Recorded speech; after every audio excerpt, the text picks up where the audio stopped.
Ela é até hoje um dos, se não o maior ícone da antiga Hollywood, por ser a mais lembrada, falada e imitada, que faz parte do conhecimento público universal, mesmo de quem sequer conhece cinema. O que talvez poucos façam ideia é que Hollywood de fato não era lá muito fã daquela nova loira sexy, metida ingênua e em escândalos, chamada Marilyn Monroe. Este é o Sociocrônica e nós vamos dissecar mais um ícone da cultura pop.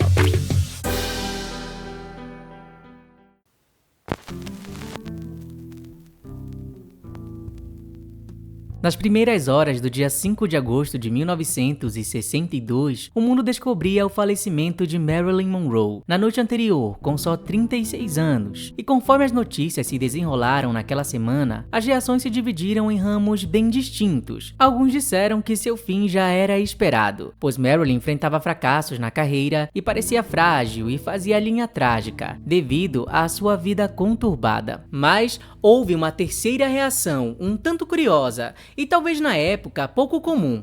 Muitos acusaram Hollywood como a culpada por sua morte prematura. Ao New York Times, em 6 de agosto, Laurence Olivier, com quem Marilyn trabalhou junto em O Príncipe Encantado, já dizia que ela era uma completa vítima da comoção e do sensacionalismo. Na França, até o aclamado escritor Jean Cocteau se pronunciou: a trágica morte de Marilyn Monroe deveria servir de terrível lição para todos aqueles cuja principal ocupação consiste em espionar e atormentar estrelas de cinema. O negócio ficou tão sério que dividia o meio artístico entre aqueles que discordavam e aqueles que realmente acreditavam que Hollywood contribuiu para o fim precoce de uma de suas maiores e imagentáveis estrelas. Hollywood tem que arcar com as consequências, teria dito Frank Von, colega de Marilyn em A Adorável Pecadora. Já George Cukor, o último diretor com quem a atriz trabalhou, reclamou: é um absurdo enorme a acusação de que Hollywood tirou a vida dela. Hollywood, de certa forma, a criou. Isso porque, embora pareça difícil de acreditar com a mente de hoje,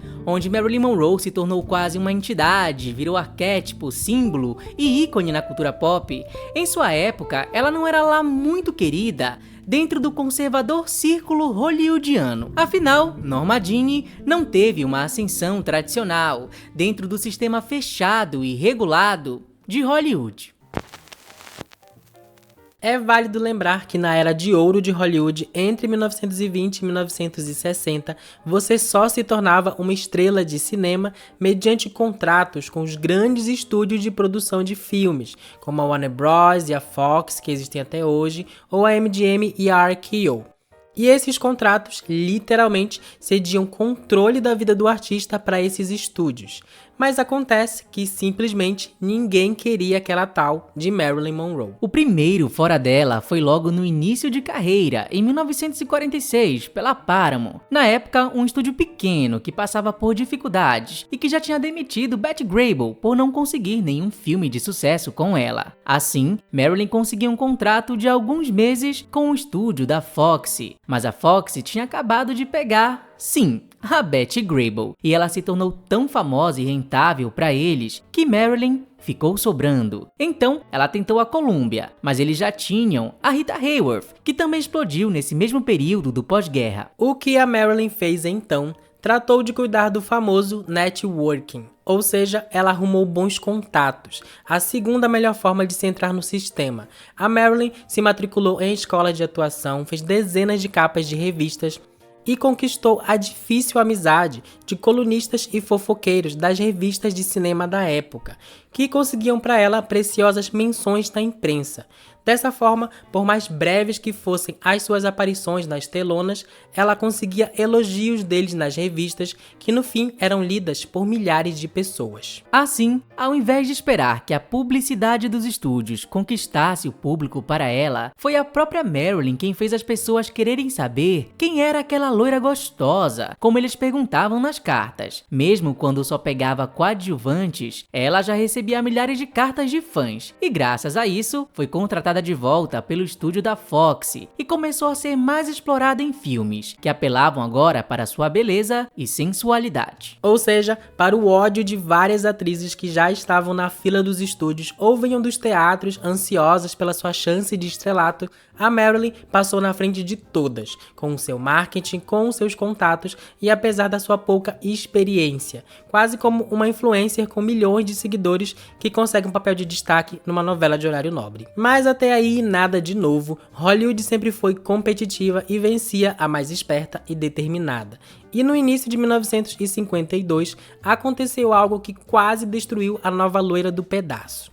Vazaram fotos nuas dela num veludo vermelho tiradas 3 anos antes para um calendário. E a história é batida. Contrariando a ordem de seu estúdio, a atriz assumiu ter feito a sessão e brincou: "Ainda não sei como fui reconhecida." E não só isso, Marilyn transformou aquilo num artigo próprio, publicado pouco depois, onde denunciou vários assédios que sofreu em sua vida, desde a juventude. Publicado com a ajuda de Florabelle Muir, jornalista famosa por cobrir o submundo dos gangsters, o artigo intitulado Os Lobos que Conheci não cita nomes, mas descreve gente importante de todo tipo em Hollywood, que tentaram abusar dela ou trocar sexo e atenção por favores e dinheiro. A sobrevivência de uma garota em meio a uma matilha de lobos depende inteiramente dela. Se tenta conseguir algo de graça, muitas vezes acaba dando mais do que esperava. Se jogar o jogo com honestidade, geralmente consegue evitar situações desagradáveis e conquista o respeito até dos lobos. Finalizava a atriz, corajosa. Detalhe, a Marilyn nem tinha se firmado direito no cenário.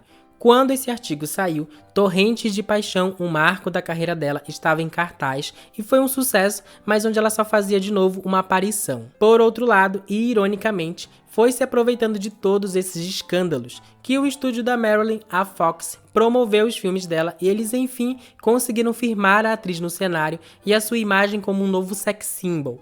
Algo que primeiramente a Marilyn abraçou, seja usando looks ousados para a época, seja com declarações nada banais, como dizer a um jornalista que ela não usava calcinha. "Gosto de me sentir livre", teria dito ela. Sim, um pronunciamento nem um pouco comum em plenos anos 50, mas totalmente compreensível e quase uma crítica ao modo de se vestir da época, num período em que a moda feminina era projetada para lembrar as mulheres de que elas eram mulheres, o que nem sempre significava conforto. Fala sócis, uma pausa rapidinho aqui para você deixar o seu like, que ajuda muito a recomendar esse vídeo para outras pessoas.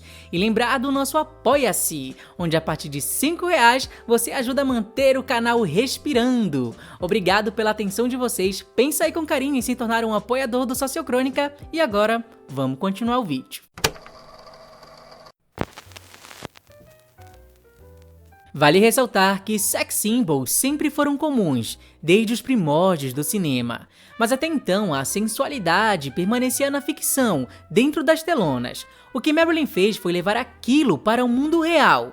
E olha que estamos falando do auge do American Way of Life, da família perfeitinha, tradicional, do pós-guerra, onde a esposa era vendida como uma pin-up dona de casa. E foi aí que a atriz subverteu, porém não só atraindo ódio de suas colegas de trabalho, como de organizações conservadoras. Durante uma excursão em 53 para divulgar o inventor da mocidade, Marilyn apareceu ao lado de militares para tentar atrair mais mulheres para as forças armadas, mas a foto foi cancelada só por causa do baita decote dela. Dias depois, ela apareceu com um visual mais ousado ainda, liderando o desfile de Miss América. Resultado, gerou a ira da igreja e de grupos femininos que protestaram nos jornais. É desse tempo que surgiu a famosa treta entre ela e Joan Crawford, após Marilyn aparecer num evento com um vestido dourado, longo e super decotado, e a colunista Florabelle Muir comentar que ela roubou o espetáculo, ofuscando Joan e Lana Turner, que estavam no mesmo lugar. Joan correu para se pronunciar, mesmo de forma bem cáustica, chamando Marilyn de um espetáculo burlesco, e que crianças e mulheres não gostavam dela, porque seus filmes não eram apropriados, apenas exploração do sexo. Uma coisa que torna as garotas americanas mais saudáveis é uma quantidade mínima de roupas. O público gosta de personalidades femininas provocantes, mas também gosta de saber que por baixo, todas as atrizes são damas, soltou Joan, segundo Donald Spoto em em sua biografia sobre Marilyn, de 93. Claro que aquilo simbolizava nada mais do que um clássico embate de gerações, sem falar que o que Marilyn Monroe fazia, toda a sua performance de ingênua, sexy e infantilizada, era quase uma sátira à própria Hollywood, que sempre vendeu sexo em mulheres, enquanto bancava a conservadora. Como Madonna e Lady Gaga no século XXI, Marilyn surgiu como uma espécie de Frankenstein, retalhos exagerados de Lana Turner, Mae West e Jean Harlow. Em maio de 1958, a revista Life, ela até deixou isso bem claro, numa sessão de fotos onde fez referências a Chita Berra, Clara Bow, Jean Harlow e Marlene Dietrich, todas sex symbols de seu tempo. Quando Marilyn Monroe emergiu, os Estados Unidos debatiam mais sobre sexualidade,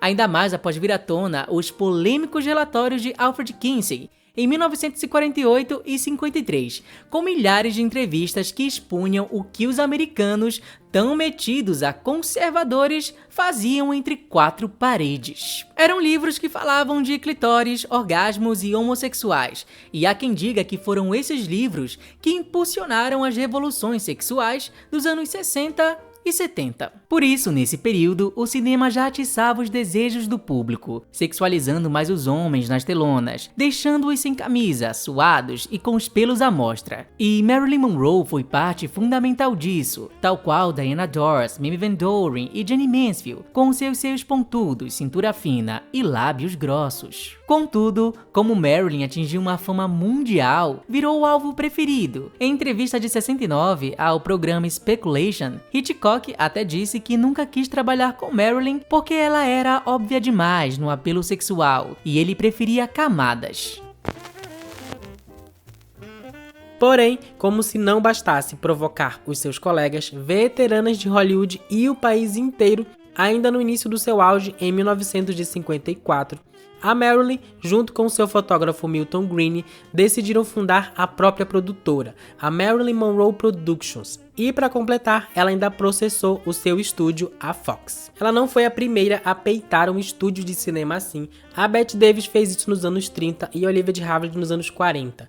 Mas, devido a sua crescente fama de sex symbol e agora de loira burra, por causa do sucesso de Os Homens Preferem as Loiras, a mídia da época viu aquilo como uma grande piada e eles ridicularizaram a atitude da Marilyn. Aquilo deu origem até a uma peça de teatro, onde Marilyn era satirizada como uma loira sex symbol, dona de uma produtora. A peça virou filme em 57, o grande sucesso de Rock Hunter, e a atriz que fez a peça repetiu o papel, lançando-a ao estrelato, Janie Mansfield. Marilyn teria odiado, a ponto de desabafar com o repórter Lawrence J. Kirk. Tudo o que ela faz é me imitar, mas suas imitações são um insulto tanto para ela quanto para mim. Sei que deveria ser lisonjeiro ser imitada, mas ela faz isso de forma tão grosseira, tão vulgar. Eu gostaria de ter meios legais para processá-la. O irônico é que bem nesse ano de 57, Marilyn venceu seu processo contra a Fox, e ela foi a única mulher a aparecer como caricatura ao lado de Sinatra, Marlon Brando e Burt Lancaster, numa matéria da Life de 57, sobre estrelas que dominavam o cenário como empresários, livres das amarras de uma Hollywood que começava a ruir. Afinal, foi nesse período que o que a gente chama de antiga Hollywood finalmente se encerrou, quando o monopólio desses estúdios de produção sobre os cinemas no país deles foi derrubado por leis antitrust, fazendo com que eles perdessem boa parte do retorno financeiro certo. E aquilo afetou esse sistema de controle deles sobre os artistas, dando espaço para contratos mais flexíveis e agora artistas que também controlavam o cenário. E mesmo que a sua empresa não tenha durado, o golpe da Marilyn é visto hoje como fundamental e representativo nessa queda da velha Hollywood.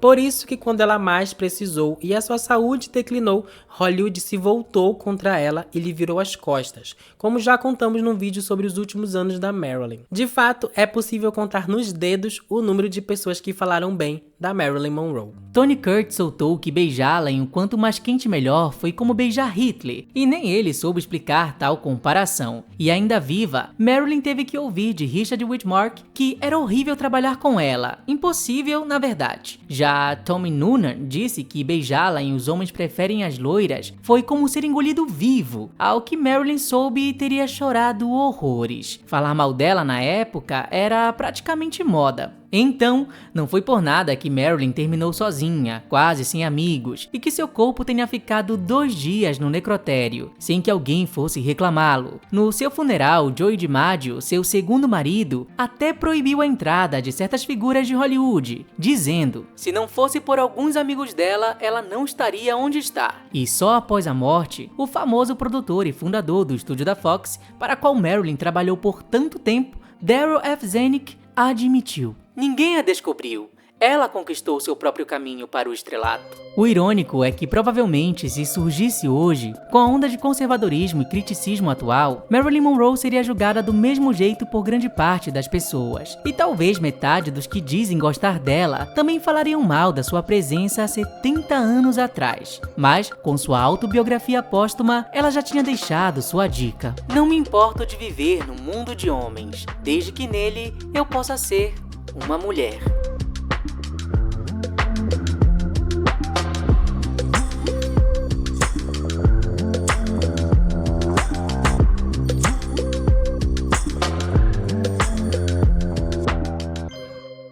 Oi, sócios! Muito obrigado se você clicou nesse vídeo e se você chegou até aqui pra esse finalzinho.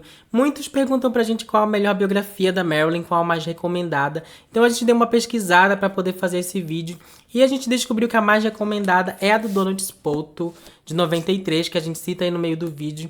Ela tem 700 páginas, bastante notas, e ele desmente aí muitas fake news da Marilyn Monroe, inclusive que ela namorou aí os Kennedy.